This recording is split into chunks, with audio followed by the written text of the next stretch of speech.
ভারী বৃষ্টিতে শিলচর শহর জলমগ্ন, মণ্ডপ নির্মাণ কাজে বাধা। দেখেন এইগুলো তো কইয়া লাভ না, যা তা কারবার, জঘন্য কারবার। এই রাস্তাটা ভাঙ্গিয়ে রাখছে বোধহয় মনে হয় 1 মাস হয়ে যায়।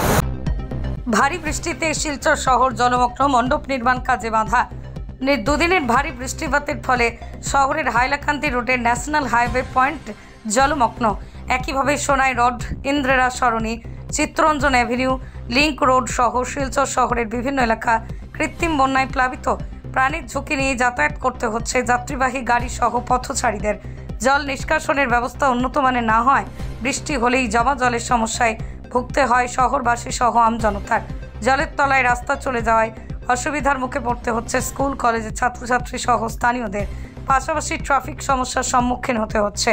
এদিকে ভারী বৃষ্টিপাতের ফলে অনেক দোকানের ও ঘরের ভিতরে জল প্রবেশ করতে শুরু করেছে।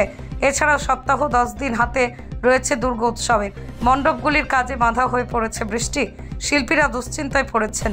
এছাড়াও কিছু মণ্ডপে জলও ঢুকে পড়েছে বলে সূত্রের খবর।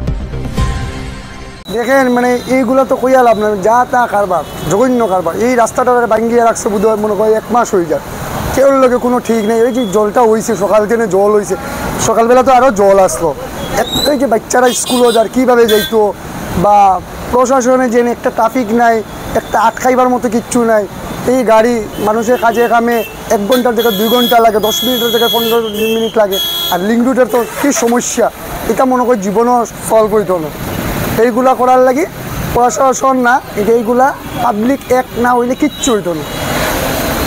ওই তো এটাই তো কইয়া কালকে রাজপাইয়া মহালয়া বরাকবিলির বইদি, ঠিক আছে। আজকে রাস্তার এই অবস্থা, মানুষে কীভাবে বাইরিব, কীভাবে করবো। অ্যাকচুয়ালি তো আমরা পাবলিক ঠিক না। আমরা পাবলিক যদি এক হইতাম তো রাস্তাগুলো অতদিনে ঠিক হয়ে যায়। কেউ না মাঠে না, কেউ প্রোটেকশন করে না।